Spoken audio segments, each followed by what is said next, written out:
ನಮಸ್ತೆ, ನಾನು ಡಾಕ್ಟರ್ ಧನ್ಯಶ್ರೀ, ನಿಸರ್ಗ ಹಾಸ್ಪಿಟಲ್, ಜಯನಗರ, ಬೆಂಗಳೂರು. ಕ್ಯಾಲ್ಸಿಯಂ ಅಂದ ತಕ್ಷಣ ಎಲ್ರಿಗೂ ನೆನಪಾಗೋದು ಎಲ್ಬು ಮತ್ತೆ ಹಲ್ಲುಗಳು. ಸೊ ನಮ್ಮ ಬೋನ್ಸ್ ಅಂಡ್ ಟೀತ್ ಸ್ಟ್ರಾಂಗ್ ಆಗಿರ್ಬೇಕಂದ್ರೆ ಕ್ಯಾಲ್ಸಿಯಂ ಅಗತ್ಯ ಇದೆ ಅಂತ ಎಲ್ರಿಗೂ ಗೊತ್ತು. ಆದ್ರೆ ಇದಲ್ಲದೇನೆ ನಮ್ಮ ಬಾಡಿಯಲ್ಲಿ ಕ್ಯಾಲ್ಸಿಯಂಗೆ ಹಲವಾರು ಫಂಕ್ಷನ್ಸ್ ಇದೆ. ಸೊ ಇವತ್ತಿನ ವಿಡಿಯೋದಲ್ಲಿ ನಾವು ನಮ್ಮ ಬಾಡಿಯಲ್ಲಿ ಕ್ಯಾಲ್ಸಿಯಂ ಏನೇನು ಫಂಕ್ಷನ್ ಮಾಡುತ್ತೆ, ಅದರ ಕೊರತೆ ಆದಾಗ ಯಾವ್ಯಾವ ಲಕ್ಷಣಗಳು ಕಂಡುಬರುತ್ತೆ, ಅದಕ್ಕೆ ಕಾರಣಗಳೇನು, ಹಾಗೆ ನಾವು ಆಹಾರದ ಮೂಲಕ ಹೇಗೆ ಇದನ್ನ ಸರಿಪಡ್ಕೋಬಹುದು ಅಂತ ನೋಡೋಣ. ಸೊ ಮೊದಲಿಗೆ ಕ್ಯಾಲ್ಸಿಯಂ ಇಂದ ಏನೇನು ಫಂಕ್ಷನ್ಸ್ ಆಗುತ್ತೆ ಅಂತ ತಿಳ್ಕೊಳ್ಳೋಣ. ಸೊ ಫಸ್ಟ್ ಒನ್ ಏನು ಅಂದ್ರೆ ನಿಮ್ಗೆಲ್ಲ ಗೊತ್ತಿರೋದು ಬೋನ್ ಮತ್ತೆ ಟೀತ್. ಸೊ ನಮ್ಮ ಎಲುಬು ಮತ್ತೆ ಹಲ್ಲುಗಳು ಸ್ಟ್ರಾಂಗ್ ಆಗಿರ್ಲಿಕ್ಕೆ ಕ್ಯಾಲ್ಸಿಯಂ ಅಗತ್ಯ ಇದೆ. ಸೊ ನಮ್ಮ ಬಾಡಿಯಲ್ಲಿ ಇರುವಂತಹ 99% ಕ್ಯಾಲ್ಸಿಯಂ ಕೂಡ ನಮ್ಮ ಎಲುಬು ಮತ್ತೆ ಹಲ್ಲುಗಳಲ್ಲಿ ಇರುತ್ತೆ. ಆದ್ರೆ ಆ ಉಳಿದ 1% ತುಂಬಾ ಕೆಲಸ ಮಾಡುತ್ತೆ ನಮ್ಮ ಬಾಡಿಯಲ್ಲಿ. ಸೊ ಬೇರೆ ಫಂಕ್ಷನ್ಸ್ ಏನು ಅಂತ ನೋಡೋದಾದ್ರೆ, ಎರಡನೇದು ನಮ್ಮ ಮಸಲ್ ಫಂಕ್ಷನ್. ಸೊ ನಮ್ಮ ಮಾಂಸಖಂಡಗಳು ಕರೆಕ್ಟ್ ಆಗಿ ಕಾಂಟ್ರಾಕ್ಟ್ ರಿಲ್ಯಾಕ್ಸ್ ಆಗ್ಬೇಕು ಅಂದ್ರೆ ಅದಕ್ಕೆ ಕೂಡ ಕ್ಯಾಲ್ಸಿಯಂನ ಅಗತ್ಯ ಇರುತ್ತೆ. ಹಾಗೆ ಮೂರನೇದೇನಂದ್ರೆ ನರದ ಫಂಕ್ಷನ್, ನರ್ವ್ ಫಂಕ್ಷನ್. ಸೊ ನಮ್ಮ ನರ್ವ್ಸ್ ಏನ್ ಮಾಡುತ್ತೆ, ಮೆಸೇಜ್ ಅನ್ನ ಕಳಿಸ್ತಾ ಇರುತ್ತೆ. ಸೊ ನಮ್ಮ ಮೆದುಳಿನಿಂದ, ಬ್ರೈನ್ ಇಂದ ನಮ್ಮ ಬಾಡಿಯ ಬೇರೆ ಬೇರೆ ಪಾರ್ಟ್ಸ್ಗೆ, ಹಾಗೆ ಬೇರೆ ಬೇರೆ ಪಾರ್ಟ್ಸ್ ಇಂದ ಬ್ರೈನಿಗೆ ಮೆಸೇಜಸ್, ಸಿಗ್ನಲ್ಸ್ ನ ಕಳಿಸುವಂತ ಕೆಲಸ ನಮ್ಮ ನರ್ವ್ಸ್ ಮಾಡುತ್ತೆ. ಸೊ ಈ ಕೆಲಸ ಕರೆಕ್ಟ್ ಆಗಿ ಆಗ್ಬೇಕಂದ್ರೆ ಅದಕ್ಕೆ ಕೂಡ ಕ್ಯಾಲ್ಸಿಯಂನ ಅಗತ್ಯ ಇರುತ್ತೆ. ನಾಲ್ಕನೇದೇನಂದ್ರೆ ಬ್ಲಡ್ ಕ್ಲಾಟಿಂಗ್. ನಮ್ಮ ರಕ್ತ ಕರೆಕ್ಟ್ ಆಗಿ ಕ್ಲಾಟ್ ಆಗ್ಬೇಕಂದ್ರೆ ಅದಕ್ಕೆ ಕೂಡ ಕ್ಯಾಲ್ಸಿಯಂ ಅಗತ್ಯ ಇರುತ್ತೆ. ಐದನೇದೇನಂದ್ರೆ ನಮ್ಮ BP ಮ್ಯಾನೇಜ್ಮೆಂಟ್. ಸೊ ನಮ್ಮ ಬಾಡಿಯಲ್ಲಿ ಬ್ಲಡ್ ಪ್ರೆಷರ್ ನ ಕರೆಕ್ಟ್ ಆಗಿ ಬ್ಯಾಲೆನ್ಸ್ ಮಾಡಕ್ಕೆ ಕೂಡ ನಮಗೆ ಕ್ಯಾಲ್ಸಿಯಂ ಅಗತ್ಯ ಇರುತ್ತೆ. ಆರನೇದೇನಂದ್ರೆ ಹಾರ್ಮೋನ್ಸ್ ಅಂಡ್ ಎನ್ಸೈಮ್ಸ್. ನಮ್ಮ ದೇಹದಲ್ಲಿ ಕೆಲವು ಹಾರ್ಮೋನ್ಸ್ ಮತ್ತೆ ಎನ್ಸೈಮ್ಸ್ ಕರೆಕ್ಟ್ ಆಗಿ ಬಿಡುಗಡೆ ಆಗಕ್ಕೆ ಕೂಡ ಕ್ಯಾಲ್ಸಿಯಂ ಅಗತ್ಯ ಇರುತ್ತೆ. ಏಳನೇದೇನಂದ್ರೆ digestion of lipids. So lipids ಅಂದ್ರೆ ಫ್ಯಾಟ್. ನಮ್ಮ ಕರುಳಿನಲ್ಲಿ ಫ್ಯಾಟ್ಗಳು ಕರೆಕ್ಟ್ ಆಗಿ ಡೈಜೆಷನ್ ಆಗೋಕೆ ಕೂಡ ಅದಕ್ಕೆ ಕೂಡ ಕ್ಯಾಲ್ಸಿಯಂ ಅಗತ್ಯ ಇರುತ್ತೆ. ಸೊ ಇವೆಲ್ಲ ಕ್ಯಾಲ್ಸಿಯಂ ನಮ್ಮ ಬಾಡಿಯಲ್ಲಿ ಮಾಡುವಂತಹ ಕೆಲಸಗಳು.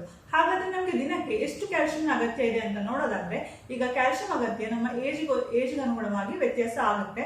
ಬಟ್ ಎವರೇಜ್ ಆಗಿ ಹೇಳ್ಬೇಕಾದ್ರೆ ಸಾಧಾರಣ 1000 to 1300 mg ಅಷ್ಟು ಕ್ಯಾಲ್ಸಿಯಂ ನಮಗೆ ದಿನಕ್ಕೆ ಬೇಕಾಗುತ್ತೆ. ಹಾಗಾದ್ರೆ ಈಗ ಕ್ಯಾಲ್ಸಿಯಂನ ಕೊರತೆ ಆದಾಗ ಏನೇನು ಲಕ್ಷಣಗಳು ಕಂಡುಬರುತ್ತೆ ಅಂತ ತಿಳ್ಕೊಳ್ಳೋಣ. ಅದರಲ್ಲಿ ಮೊದಲನೇದೇ ಹೆಚ್ಚಿನವರಲ್ಲಿ ಕಾಣುವಂತ ಕಾಮನ್ ಸಿಂಪ್ಟಮ್ ಏನು ಅಂದ್ರೆ ಮಸಲ್ ಕ್ರಾಂಪ್ಸ್ ಮತ್ತೆ ಸ್ಪ್ಯಾಸಮ್. ಸೊ ಹೆಚ್ಚಿನವರು ಇದನ್ನ ಎಕ್ಸ್ಪೀರಿಯನ್ಸ್ ಮಾಡಿರ್ಬೋದು. ಸೊ ರಾತ್ರಿ ಮಲಗಿರುವಾಗ ಹೆಚ್ಚಾಗಿ ಮೀನಖಂಡ ಮಸಲ್ಸ್ ಅಲ್ಲಿ ಕಾಫ್ ಮಸಲ್ಸ್ ಟೈಟ್ ಆಗಿ ಹಿಡ್ಕೊಳ್ಳುತ್ತೆ. ಸೊ ನಾನು ಆಗ್ಲೇ ಹೇಳ್ದಂಗೆ ಕ್ಯಾಲ್ಸಿಯಂ ನಮ್ಮ ಮಸಲ್ಸ್ ಕಾಂಟ್ರಾಕ್ಟ್ ಮತ್ತೆ ರಿಲ್ಯಾಕ್ಸ್ ಮಾಡಕ್ಕೆ ಎರಡಕ್ಕೆ ಕೂಡ ಬೇಕಾಗುತ್ತೆ. ಸೊ ಕ್ಯಾಲ್ಸಿಯಂ ಡಿಫಿಷಿಯನ್ಸಿ ಆದಾಗ ಈ ತರ ಸಿಂಪ್ಟಮ್ಸ್ ಕಂಡು ಬರೋದು ತುಂಬಾ ಕಾಮನ್. ಎರಡನೇ ಸಿಂಪ್ಟಮ್ ಏನು ಅಂತ ಹೇಳಿದ್ರೆ ನಮ್ಮ ಬೋನ್ ಡೆನ್ಸಿಟಿ ಮತ್ತೆ ಆಸ್ಟಿಯೋಪೋರೋಸಿಸ್ ಕಮ್ಮಿ ಆಗುವಂಥದ್ದು. ಸೊ ಬೋನ್ ಡೆನ್ಸಿಟಿ ಕಮ್ಮಿ ಆಗುವಂಥದ್ದು. ಆಸ್ಟಿಯೋಪೋರೋಸಿಸ್ ಅಂದ್ರೆ ನಮ್ಮ ಬೋನ್ಸ್ ಅಲ್ಲಿ ಪೋರ್ಸ್ ತರ, ಸ್ಪಾಂಜ್ ತರ ಸಾಫ್ಟ್ ಆಗಿ ಆಗುವಂಥದ್ದು. ಇದರಿಂದ ಏನಾಗುತ್ತೆ, ನಮ್ಮ ಬೋನ್ಸ್ ತುಂಬಾ ವೀಕ್ ಆಗಿ ಫ್ರಾಕ್ಚರ್ ಆಗುವಂತ ಸಾಧ್ಯತೆ ತುಂಬಾ ಜಾಸ್ತಿ ಆಗ್ತಾ ಬರುತ್ತೆ. ಹಾಗೇನೆ ಬೋನ್ ರಿಲೇಟೆಡ್ ಆಗಿ ನಿಮಗೆ ಪೇನ್ಸ್ ಕೂಡ ಕಂಡು ಬರುವಂತಹ ಸಾಧ್ಯತೆ ಇರುತ್ತೆ. ಕೆಲವರಲ್ಲಿ ಬ್ರಿಟಲ್ ನೇಲ್ಸ್ ಮತ್ತೆ ಹೇರ್, ಅಂದ್ರೆ ಅವರ ನೇಲ್ಸ್ ತುಂಬಾ ವೀಕ್ ಆಗಿರುತ್ತೆ, ತೆಳ್ಳಗಿರುತ್ತೆ, ಪದೇ ಪದೇ ಕಟ್ ಆಗ್ತಾ ಇರುತ್ತೆ. ಹಾಗೇನೆ ಹೇರ್ ಫಾಲ್ಸ್ ಕೂಡ ಆಗ್ತಾ ಇರುತ್ತೆ. ಇದು ಕೂಡ ಕ್ಯಾಲ್ಸಿಯಂ ಡಿಫಿಷಿಯನ್ಸಿಯಿಂದ ಆಗ್ಬಹುದು. ಹಾಗೆ ಇದಲ್ಲೇನೆ ಇನ್ ಕೆಲವರಲ್ಲಿ ಕೈಯಲ್ಲಿ ನಮ್ನೆಸ್ ಅಥವಾ ಟಿಂಗ್ಲಿಂಗ್ ಸೆನ್ಸೇಷನ್ ಈ ತರ ಕೂಡ ಆಗುವಂತ ಸಾಧ್ಯತೆ ಇರುತ್ತೆ. ಮತ್ತೆ ಅತಿಯಾದ ಸುಸ್ತಾಗುವಂಥದ್ದು.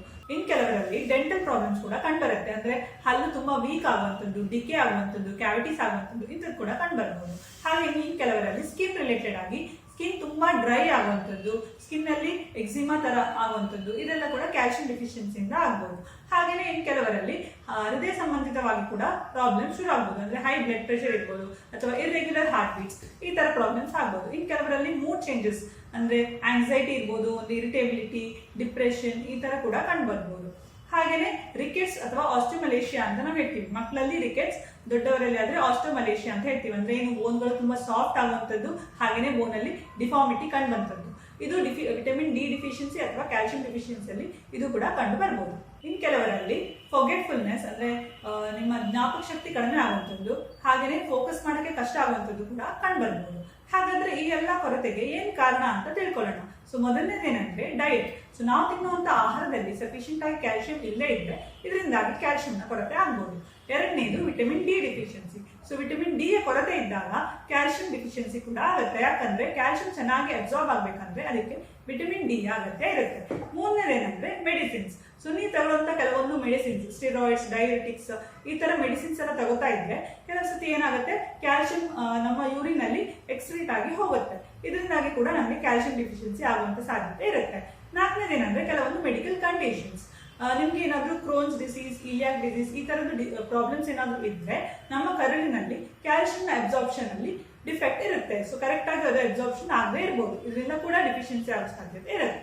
ಐದನೇದು ಹಾರ್ಮೋನಲ್ ಚೇಂಜಸ್. ಸೊ ನಮ್ಮ ದೇಹದಲ್ಲಿ ಈಸ್ಟ್ರೋಜನ್ ಅನ್ನುವಂತಹ ಹಾರ್ಮೋನ್ ಬಾಡಿಯಲ್ಲಿ ಕ್ಯಾಲ್ಸಿಯಂ ಲೆವೆಲ್ ನ ಮೇಂಟೈನ್ ಮಾಡಕ್ಕೆ ಹೆಲ್ಪ್ ಮಾಡುತ್ತೆ. ಸೊ ಏಜ್ ಆಗ್ತಾ ಆಗ್ತಾ ಮೆನೋಪಾಸಲ್ ಟೈಮ್ ಅಲ್ಲಿ ಫೀಮೇಲ್ಸ್ ಅಲ್ಲಿ ಈಸ್ಟ್ರೋಜನ್ ನ ಡಿಫಿಷಿಯನ್ಸಿ ಆಗುತ್ತೆ, ಆಗ ಕೂಡ ನಮ್ಮ ಬಾಡಿಯಲ್ಲಿ ಕ್ಯಾಲ್ಸಿಯಂ ಕೊರತೆ ಆಗುವಂತ ಸಾಧ್ಯತೆ ಇರುತ್ತೆ. ಆರನೇದೇನೆಂದ್ರೆ age. So as naturally age ಆಗ್ತಾ ಇದ್ದ ಹಾಗೆ ಕ್ಯಾಲ್ಸಿಯಂ ಅಬ್ಸಾರ್ಪ್ಷನ್ ಹಾಗೇನೆ ಕ್ಯಾಲ್ಸಿಯಂ ಲೆವೆಲ್ ನಮ್ಮ ಬಾಡಿಯಲ್ಲಿ ಸ್ವಲ್ಪ ಕಡಿಮೆ ಆಗ್ತಾ ಬರುತ್ತೆ.